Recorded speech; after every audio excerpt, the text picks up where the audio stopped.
Então, pessoal, vamos falar da segunda lei de Mendel. Para começar, nós vamos relembrar a primeira lei de Mendel.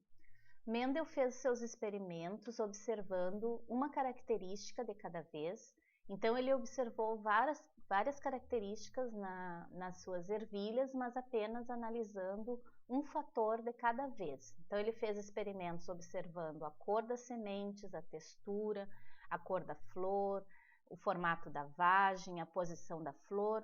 Todas essas características ele analisava uma de cada vez. Então, quando ele fez o experimento observando a cor das sementes, ele fez vários cruzamentos entre ervilhas amarelas e ele obteve 100% de ervilhas amarelas. Ele chamou então essas ervilhas de puras. A mesma coisa ele fez com a ervilha verde. Ele fez vários cruzamentos entre as ervilhas verdes e ele obteve sempre ervilhas verdes. Então, esses indivíduos eles eram chamados de puros. Quando ele misturou ervilha amarela com ervilha verde, na primeira geração, 100% dos indivíduos eram de cor amarela. Na segunda geração, no F2, ele obteve ervilhas amarelas e verdes, né? Então, 75% das ervilhas eram amarelas e 25% eram verdes. Então, com isso ele pode concluir que a coloração amarela para a ervilha ela é dominante e a cor verde ela é recessiva.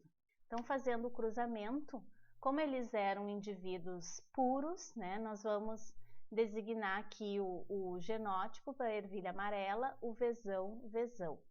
E para a ervilha verde, o Vzinho, Vzinho. Então, fazendo o cruzamento na F1.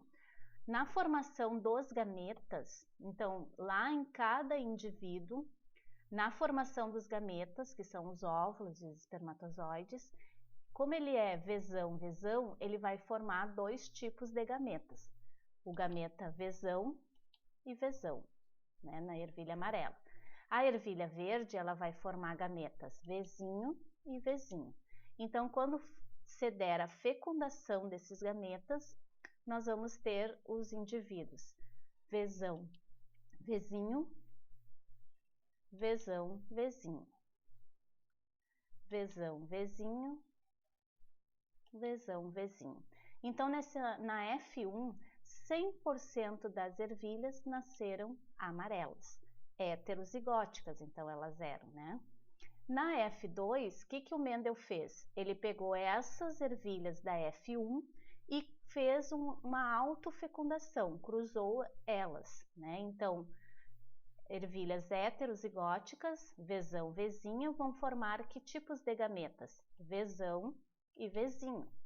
E essa outra ervilha amarela também é heterozigótica, então ela vai ter genótipo Vzão, Vzinho, gametas Vzão e Vzinho.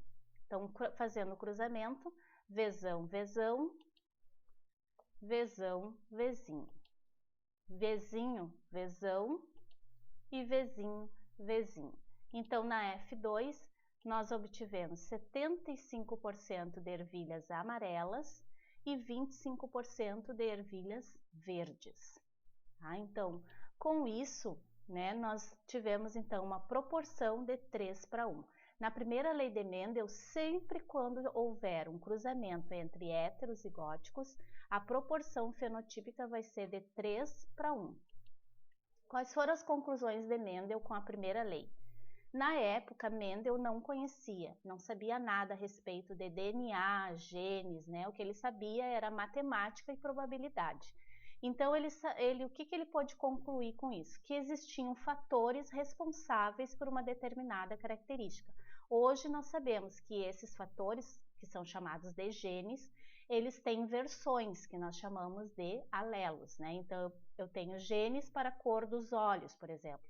E daí eu tenho a versão castanho, azul, verde, né? Então, são várias versões para a mesma característica. Cada indivíduo possui dois fatores que determinam a característica, sendo um fator herdado do pai e o outro da mãe. Então, isso significa que cada organismo herda dois alelos, um do pai e um da mãe. Existem fatores dominantes, que são aqueles que dominam e são capazes de esconder os recessivos. E os fatores recessivos, eles são aqueles que se expressam somente quando estão ao par, né? Porque se ele estiver junto com o dominante vai esconder ele, vai torná-lo inativo. Cada indivíduo passa apenas um fator para cada característica em cada gameta. Então, os gametas, eles carregam apenas um fator.